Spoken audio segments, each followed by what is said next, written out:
6 famous people who lost their life for telling the truth। 6 मशहूर अफराद जिन्हें सच बोलने पर जान से हाथ धोना पड़ा। नंबर 6, शीरीन अबू अखला, उम्र 51 साल, मुल्क अमेरिका।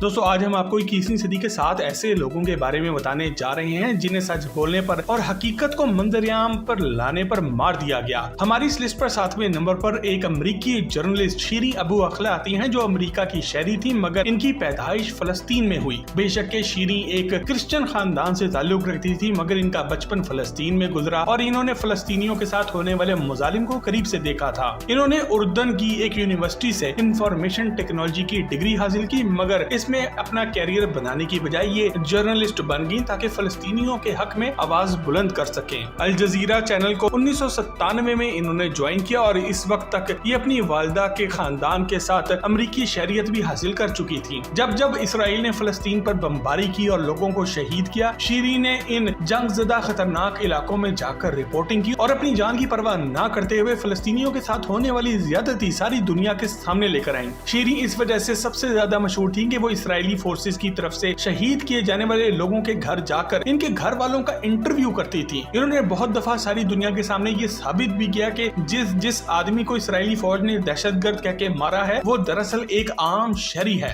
और इसी तरह से मुसलमानों का मारा जाना दरअसल मुसलमानों की यहाँ से नस्ल कशी है। 11 मई 2022 को इसराइली फौज ने फलस्तीनी महाजरों के एक कैंप पर हमला किया जहाँ शीरीन और कुछ दूसरे बड़े जर्नलिस्ट भी मौजूद थे। इस हमले में तमाम इंटरनेशनल कवानीन और ह्यूमन राइट्स की वायलेशंस करते हुए इन सहाफियों को निशाना बनाया गया और इन पर अंधाधुंध फायरिंग की गई। शीरीन अबू अखला को सर के पिछले हिस्से में गोली लगी और वो मौके पे ही शहीद हो गई। इनकी शहादत के बाद भी फायरिंग का ये सिलसिला चलता रहा और दूसरे 2 जर्नलिस्ट को भी जख्मी कर दिया गया। इनकी शहादत के बाद फलस्तीन में मौजूद इनके आबाई घर पर इसराइली फौज ने रेड भी की और वहां से फलस्तीन के झंडे उठाकर ये इल्जाम लगाया कि शीरीन फलस्तीनियों को भड़काकर इसराइल के खिलाफ इस्तेमाल कर रही थी। जुल्म यहाँ खत्म नहीं हुआ। अगले दिन रमल्ला में शीरीन अबू अखला के जनाजे पर भी इसराइली फोर्सेस ने धावा बोला और जनाजे में शरीक लोगों को भी जदोकोब किया। शीरीन जाते जाते अपना काम पूरा कर गई। वो नौजवान अरब दुनिया की एक सुपर हीरो हैं जिनके नक्शे कदम पर चलते हुए आज बहुत सी अरब लड़कियां जर्नलिस्ट बन रही हैं। नंबर 5, सिद्धू मूसेवाला, उम्र 28 साल, मुल्क इंडिया।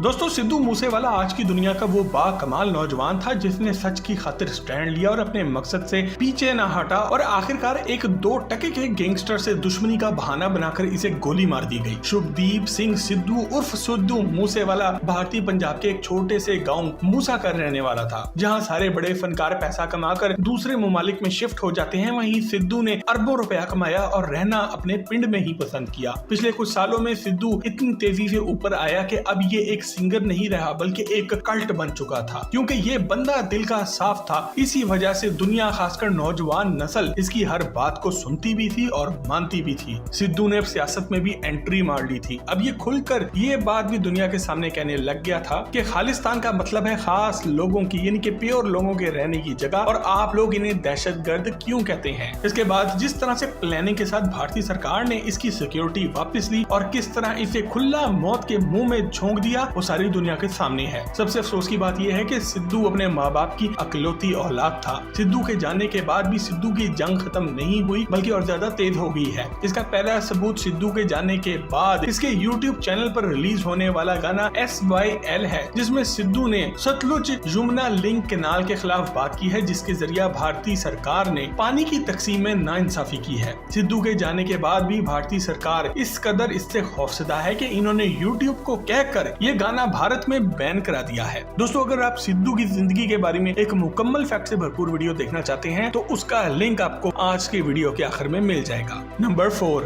डेफनी कोरियाना गलीजिया, उम्र 53 साल, मुल्क माल्टा। दोस्तों हमारी लिस्ट में चौथे नंबर पर यूरोप के एक छोटे से मुल्क माल्टा से ताल्लुक रखने वाली एक और जर्नलिस्ट खातून डेफनी आती हैं, जिन्होंने अपने मुल्क के सियासतदानों की ऑनलाइन गैम्बलिंग इंडस्ट्री और कुछ दूसरे खतरनाक लोगों के बारे में रिसर्च करना जब शुरू किया और रिपोर्टिंग करना शुरू किया तो इन्हें ये बहुत ही महंगा पड़ा। और इनकी डिटेल में जाने से पहले आपसे गुजारिश है कि वीडियो के नीचे मौजूद सब्सक्राइब के लाल बटन को दबाकर और घंटी के आइकन को क्लिक करके टॉक शॉक की फैमिली का हिस्सा जरूर बन जाए ताकि हमारी हर नई वीडियो सबसे पहले आप तक पहुंचे। दोस्तों डेफनी सिर्फ 18 साल की थी तो गवर्नमेंट के खिलाफ मुजाहरा करने पर इन्हें पहली दफा गिरफ्तार किया गया था। जिस पुलिस वाले ने इन्हें गिरफ्तार किया इसका नाम था एंजेलो फोरेगिया। किया और इसने 18 साल डेफनी और इनके साथियों पर बहुत ही तशद्दुद भी किया। आगे चलकर ये करप्ट आदमी अपने आकाओं की ताकत के बल पर माल्टा की पार्लियामेंट का स्पीकर बन गया। डेफनी को इस बात से बहुत ही ज्यादा तकलीफ हुई कि एक इतना करप्ट आदमी इतने अहम ओहदे पर कैसे पहुंच गया। डेफनी ने जर्नलिस्ट बनकर करप्शन के खिलाफ ऐलान जंग कर दिया। साल 1987 में द संडे टाइम्स ऑफ माल्टा वो पहला अखबार था जिसे इन्होंने ज्वाइन किया। इसके बाद वो बहुत से बड़े अखबारों और न्यूज चैनल्स के साथ काम भी करती रही। मार्च 2008 में इन्होंने एक ऑनलाइन ब्लॉग रनिंग कमेंट्री के नाम से शुरू कर दिया। डेफनी इस ऑनलाइन ब्लॉग पर वो सारी रिपोर्ट्स पब्लिश कर देती थी जो कि वो बहुत मेहनत से रिसर्च करके बनाती थी और गवर्नमेंट के प्रेशर की वजह से अखबार और न्यूज चैनल्स इन्हें नहीं छाप सकते थे। इनका ये ऑनलाइन ब्लॉग लाखों की तादाद में व्यूज लेने लगा और मुल्क के बड़े बड़े नाम यहाँ पर एक्सपोज होना शुरू हो गए। साथ ही साथ इन्हें धमकियां भी मिलना शुरू हो गई। कभी फोन पर कत्ल करने की धमकी दी जाती तो कभी इनके पालतू कुत्ते को मार के घर के बाहर फेंक दिया गया। 2016 में डेफनी ने अपने ब्लॉग पर ये रिवील किया कि इनके अपने बहुत से वुज़रा और हत्ता के प्राइम मिनिस्टर जोसेफ मैस्कट की भी पनामा और न्यूजीलैंड में कंपनियां मौजूद हैं जहां पे इन्होंने पैसा छुपाया हुआ है। इस ब्लॉग के कुछ ही दिनों बाद पनामा पेपर्स भी लीक हो गई और सारी दुनिया के सामने इनकी कही हुई बात सच साबित होगी। मगरबी मीडिया ने इन्हें वन वुमेन विकीलीक्स का नाम भी दिया। मगर इतने बड़े बड़े लोगों की नाक में दम करने के बाद अब ये काफी खतरनाक जोन में आ चुकी थी। 16 अक्टूबर 2017 के दिन डेफनी अपने किसी काम के लिए अपनी कार में अपने घर से निकली और कुछ आगे जाकर इनकी कार में नस बम फट गया जिससे इनकी मौके पर ही मौत हो गई। डेफनी को साल 2010 से मुकम्मल पुलिस प्रोटेक्शन भी हासिल था मगर इनकी मौत से चंद दिन पहले ही गवर्नमेंट ने इनको दी हुई ये सिक्योरिटी वापस ले ली थी जैसे सिद्धू मूसेवाले से ली गई थी। नंबर 3, सद्दाम हुसैन, उम्र 71 साल, मुल्क इराक। दोस्तों हमारी लिस्ट में तीसरे नंबर पर इस्लामी दुनिया के बेबाक लीडर सद्दाम हुसैन आते हैं जिन्हें अमेरिका को आंखें दिखाना और अपने मुल्क के लिए एटमी प्रोग्राम शुरू करना काफी महंगा पड़ा। अमेरिका ने इनके मुल्क पर यह कहकर हमला किया था कि इनके पास ऐसे हथियार मौजूद हैं जो कि पूरी दुनिया को तबाह कर सकते हैं। हालांकि अमेरिका ये बात जानता था कि इराक एटमी ताकत बनने का फैसला कर चुका है मगर अभी बना नहीं है क्योंकि एक पहले ही इस्लामी मुल्क यानी कि पाकिस्तान एटमी ताकत बन चुका था जो कि इस्लाम दुश्मन ताकतों की रातों की नींद हराम करने के लिए काफी था। इसी वजह से इन्होंने जानते हुए भी कि इराक अभी एटमी ताकत नहीं बना इस पर हमला कर डाला। सद्दाम हुसैन को गिरफ्तार करके एक कठपुतली अदालत के सामने पेश किया गया जो कि पहले ही अमेरिका के इशारों पर नाच रही थी। सद्दाम हुसैन को 2003 में गिरफ्तार किया गया और इन पर जो केस चलाया गया वो साल 1982 का एक पुराना मुर्दा केस था जिस पे इन पर यह इल्जाम लगाया गया था कि इन्होंने अपने दौर में ताकत का इस्तेमाल करते हुए शिया कम्युनिटी के 148 अफराद को कत्ल करा दिया था। 30 दिसंबर 2006 को सद्दाम हुसैन को फांसी दी गई और मगरबी ताकतों ने अपने बनाए हुए तमाम ह्यूमन राइट्स के तमाम असूलों को लात मारते हुए सद्दाम हुसैन की ये फांसी इराकी नेशनल टेलीविजन पर लाइव दिखाई ताकि मुसलमान दुनिया के तमाम लीडरान देख लें कि अमेरिका से पंगा लेने वाले का क्या हशर होता है। मगर दोस्तों सद्दाम वो मर्द मुजाहिद था जो कि ना तो कमर दर्द का बहाना बनाकर दुबई भागा और ना ही इसके प्लेटलेट्स गिरे। जिस वक्त सद्दाम हुसैन को अदालत ने फांसी की सजा सुनाई इस वक्त इनके चेहरे पर एक मुस्कुराहट थी जिसका मतलब था कि तुम लोग मेरे आगे हार गए हो, मेरी आखिरी मंजिल शहादत थी और मैं वहां पे पहुंच गया हूं। नंबर 2, शिफा जिक्री इब्राहिम,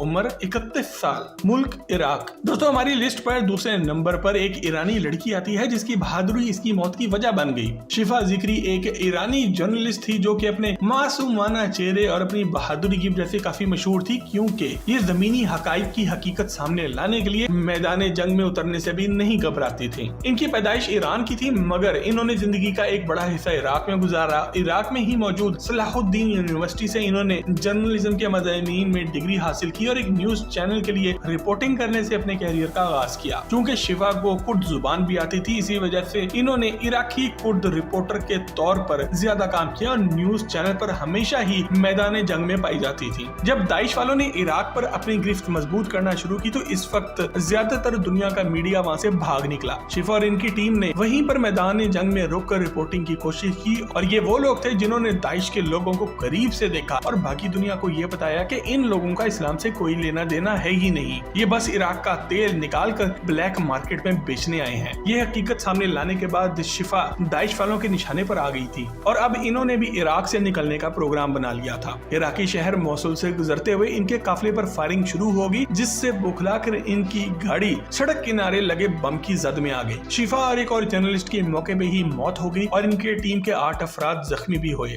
शिफा खुद तो छोटी सी उम्र में ही इस दुनिया से रुखसत हो गई, मगर दुनिया को ये बता गई कि इस्लाम के नाम पर लड़ने वाली इस खूनी फौज का इस्लाम से कोई ताल्लुक नहीं है और ये सिर्फ इराक के कुदरती वसाइल लूटने के लिए आई है। नंबर 1, टूपाक, उम्र 25 साल, मुल्क अमेरिका।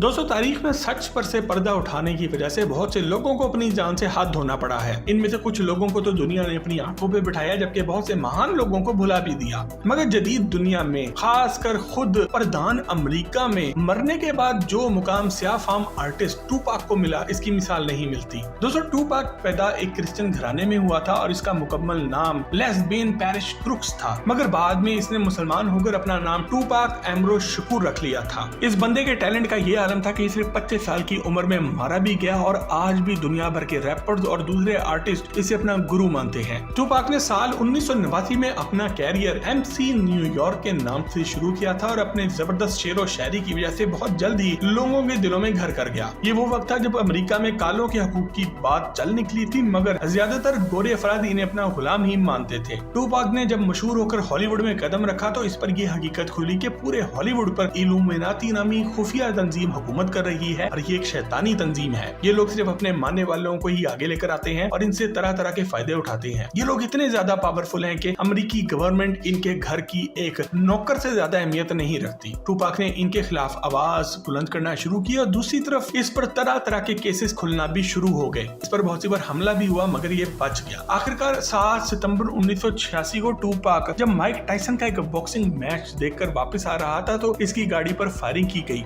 बिल्कुल ऐसे ही जैसे सिद्धू मूसेवाले के साथ हुआ था। और आखिरकार अस्पताल पहुंचने के बाद कुछ ही देर में इसकी मौत भी हो गई। अमेरिकी मीडिया आज भी यही कहता है कि ये एक गैंग रिलेटेड वाकया था और स्याह फाम अफराद भी अच्छी तरह जानते हैं कि इस बंदे को किस वजह से मारा गया। यही वजह है कि टूपैक को ये लोग आज भी पूछते हैं। दोस्तों, ये थे कुछ अफराद जिन्हें सच बोलने पर अपनी जिंदगी से हाथ धोना पड़ा। मजीद ऐसी ही जबरदस्त वीडियोस के लिए टॉक शॉक के चैनल को सब्सक्राइब जरूर करें।